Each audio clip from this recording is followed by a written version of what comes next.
बिस्मिल्लाहिर्रहमानिर्रहीम। फ़हीम महबूब आपसे मुखातब है। आज का जो टॉपिक है इस लेक्चर में जो टॉपिक हम डिस्कस करेंगे वो ये है कि जो काफ़ी स्टूडेंट्स के मैसेज आ रहे हैं कि जो एडिविजिबल इनएडिविजिबल यानी कि जो सिक्स जो है 6A है, यानी कि मेन रिटर्न भी आता है, 7A है, 7B है, 7C है, ये क्या है? यानी कि ये जो फिगर्स आ रही हैं ये किस तरीके से कैलकुलेट हो रही हैं और इसके पीछे लॉजिक क्या है। तो इससे पहले अगर हम एक ओवरव्यू देखें तो यहाँ पे ये आपके सामने रिटर्न है। उसके अंदर आप देखें तो ये बैलेंस आ रहा है, क्रेडिट, ब्राउट फॉरवर्ड, उसके बाद सारी चीज़ें प्लस माइनस होने के बाद जो फिगर आ रही है 157 मिलियन है।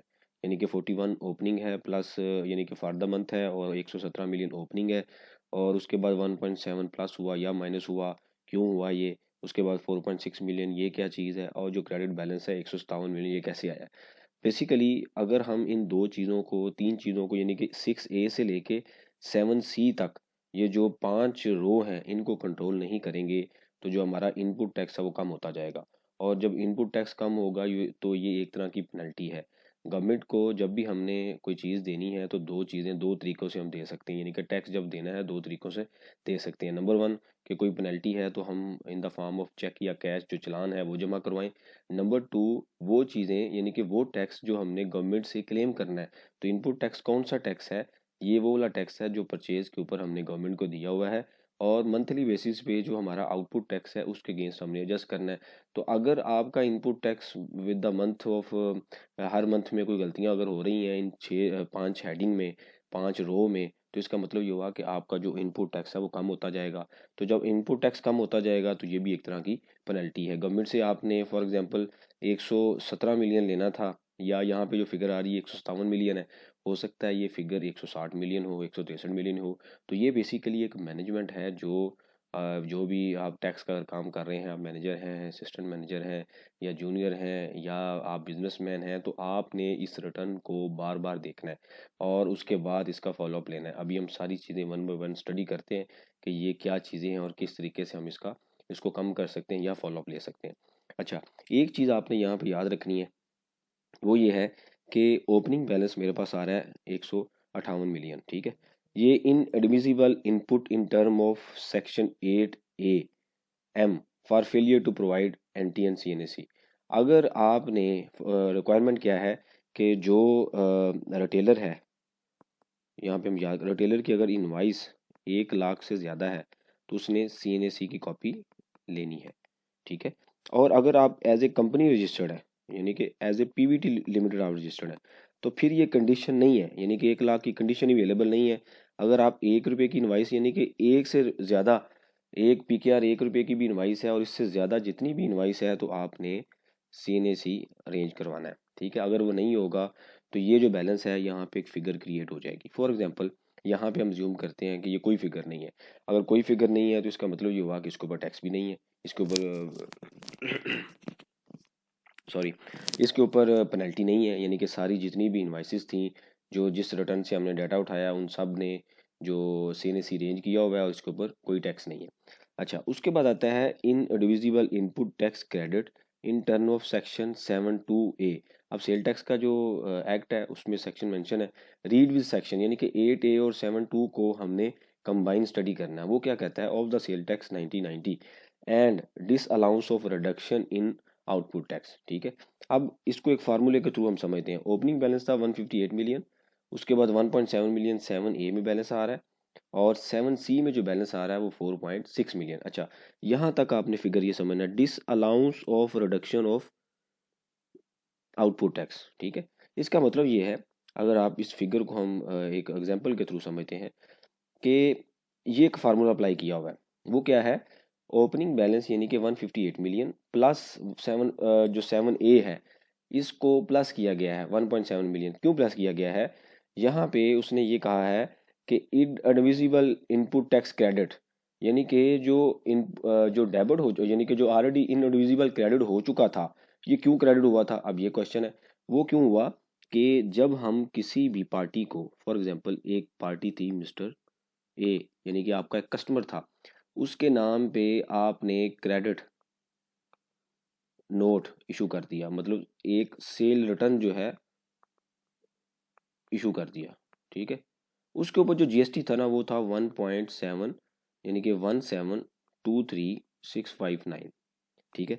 अब हुआ क्या कि जब आप नेक्स्ट सी में हम इनवाइस करते हैं और अगर आपका कस्टमर क्लेम करे या ना करे तो वो जो बैलेंस है वो हमारा पेबल होता है। लेकिन अगर हम इसी चीज़ को एग्जांपल लें तो अगर ये हो कि जो आपका कस्टमर क्रेडिट नोट एक्सेप्ट ना करे, मतलब आप ये कह रहे हैं कि ये सेल रिटर्न है, यानी कि सेल रिटर्न है, मुझे आपने सेल की 2 लाख की और उसमें से 1 लाख रुपए आपने रिटर्न कर दिया।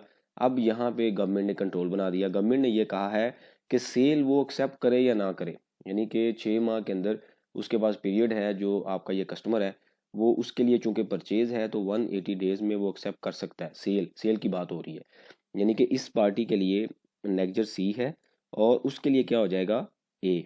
ठीक है। अब होगा क्या कि अगर वो सेल एक्सेप्ट करे या ना करे, आपका इनपुट और आउटपुट पे कोई फर्क नहीं पड़ेगा अनटिल अनलेस वो इसको रिजेक्ट कर दे। ठीक है, कि मैं इस पे एग्री नहीं करता, इस बंदे ने फेक सेल दिखाई है। लेकिन अगर आपने सेल रिटर्न दिखाई है और सेल रिटर्न से आपका इनपुट टैक्स बढ़ जाता है, क्योंकि जब आप क्रेडिट नोट एंटर करते हैं तो आपका इनपुट टैक्स बढ़ जाता है। जब हम सेल आउटपुट टैक्स यानी कि सेल चार्ज करते हैं, सेल के ऊपर टैक्स चार्ज करते हैं तो हमारा इनपुट टैक्स कम हो जाता है क्योंकि उसमें से एडजस्ट होता है। और जब हम सेल रिटर्न करते हैं तो हमारा इनपुट टैक्स जो है वो बढ़ जाता है। ठीक है। और होगा क्या, उससे होगा क्या कि इनपुट टैक्स बढ़ ये इसलिए जाता है क्योंकि वो एडजस्ट होता है आउटपुट टैक्स के अगेंस्ट। ठीक है, यानी कि अगर आउटपुट टैक्स 2 मिलियन है और 1.7 मिलियन का इनपुट रिटर्न है तो जो बैलेंस बाउंड होगी 3 लाख वो पे कर देंगे, तो इनडायरेक्टली हमारा इनपुट टैक्स बढ़ जाता है। ठीक हो गया। अब आता है कि अगर वो पार्टी एक्सेप्ट नहीं करती, वो ये कहती है कि जी मैं इसको एक्सेप्ट नहीं करता, ठीक है, मैं इसको मैं इस पे एग्री नहीं हूँ, उसके 6 माह के अंदर वो इसको एक्सेप्ट नहीं करता, तो वो फिगर कहाँ पे आ जाएगी, वो फिगर यहाँ पे स्टैंड होती जाएगी। इस एग्जांपल के थ्रू अगर आप देखें तो दूसरी एग्जांपल में ये फिगर आ रही है। ठीक है, दूसरी एग्जांपल में ये जो फिगर है 7A की figure, allowance of input tax credit. ठीक है, allowance of input tax credit and reduction output tax of previous return क्या 7C, यानी कि 7C का जो बैलेंस है वो यहाँ पे आ रहा है, यहाँ से मूव होके ऊपर जा रहा है। ठीक है, अब अगर वो बैलेंस, ये जो बैलेंस है यहाँ से कुछ बैलेंस यहाँ पे मूव हुआ, ठीक है, मूव होने के बाद ये जो फिगर है 1.7 मिलियन, ये वो वाली फिगर थी जो ऑलरेडी इंक्लूडेड थी, यानी कि जब हमने शेयर रिटर्न एंटर की तो उस टाइम ये फिगर जो थी वो डिसअलाउंस हो चुकी थी। अब चूंकि कस्टमर ने एक्सेप्ट कर ली है तो ये फिगर क्या होगी, ऐड हो जाएगी। ठीक है, अब होगा क्या 158 प्लस ये वाली फिगर, ठीक है, माइनस ये वाली फिगर, यानी कि होगा क्या कि ओपनिंग जो था उसमें प्लस किया गया, ये माइनस हो जाएगा, इसको प्लस किया जाएगा, इसमें से माइनस हो जाएगा, उसके बाद इसको भी प्लस किया जाएगा और इसको भी माइनस किया जाएगा। और जो रिमेनिंग बैलेंस, ये जो बैलेंस है ये टेम्परेरी बैलेंस है, यानी कि इसकी एक रिपोर्ट मिलती है जो हम ऑनलाइन देख सकते हैं, उसमें हमें पता चलता है कि हमारी किस किस पार्टीज ने, अब ये देखें क्या लिखा हुआ है, balance of earlier disallowance input, यानी कि किस किस पार्टी ने हमारा जो क्रेडिट नोट है वो एक्सेप्ट नहीं किया हुआ। तो ये 4.6 मिलियन के ऊपर जब आप क्लिक करेंगे, यहाँ पे अगर आप देखें तो मैं यहाँ पे क्लिक करता हूँ, ये है रिपोर्ट। यहाँ पे जैसे ही आप रिपोर्ट पे क्लिक करेंगे तो आपके सामने एक बैलेंस शो हो जाएगा कि ये वो पार्टीज़ हैं जिन्होंने जो टैक्स है वो जमा नहीं करवाया, यानी कि जो आपकी जो रिटर्न है वो एक्सेप्ट नहीं की। अभी आपके सामने ओपन हो रहा है, देखिए ये सारी जो चीज़ें आ रही हैं कि 2016 से भी अवेलेबल है, 18 से भी है। अब 3 4 5 पेज हैं इस पे कि जो पार्टी का नेम आ रहा है, एनटीएन आ रहा है, डिटेल आ रही है कि इन्होंने एक्सेप्ट नहीं किया, ये फिगर्स आ रही हैं। तो इसका मतलब ये हुआ कि इन सारी पार्टीज़ को आपने बाय फोर्स सेलेक्ट करवाना है। जब आप करवाएंगे तो आपकी ये जो फिगर है ये मूव होके यहाँ पे आती जाएगी, यहाँ से माइनस होती जाएगी। अब ये तो था अक्टूबर का महीना।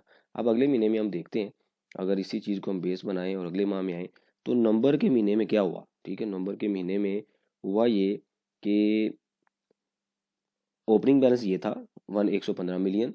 ठीक है, और कुछ बैलेंस यहाँ पे भी मूव हुआ। ठीक है, यानी कि ये जो बैलेंस है ये माइनस हो रहा है और यहाँ से कुछ बैलेंस ऊपर मूव हो रहा है। ठीक है, रिटर्न के अंदर। तो ड्यूरिंग द मंथ अगर कोई ये जब जब आप रिटर्न सबमिट करेंगे तो फिर ये बैलेंस शो होगा, उससे पहले शो नहीं होता। तो अगर आपकी पार्टी ड्यूरिंग द मंथ कोई एक्सेप्ट नहीं करती तो ये फिगर यहाँ पे आ जाएगी और अगले महीने जाके ये फिगर 5.2 में प्लस हो जाएगी, यानी कि ये फिगर। ठीक है, और जैसे जैसे इस यानी कि फॉर एग्जांपल फिगर है 5.2 प्लस 1 मिलियन, तो लेट्स से ये बनता है 6.2 मिलियन। ठीक है, अब 6.2 मिलियन से कुछ चीज़ें मूव होती जाएंगी यहाँ पे, यानी कि 6.2 मिलियन माइनस हो चुका है, ये हमारा लॉस इंकर हो चुका है कि जी 6.2 मिलियन का जो इनपुट टैक्स है वो आपको कम मिला हुआ है क्योंकि आपकी पार्टीज ने क्रेडिट नोट एक्सेप्ट नहीं किया हुआ।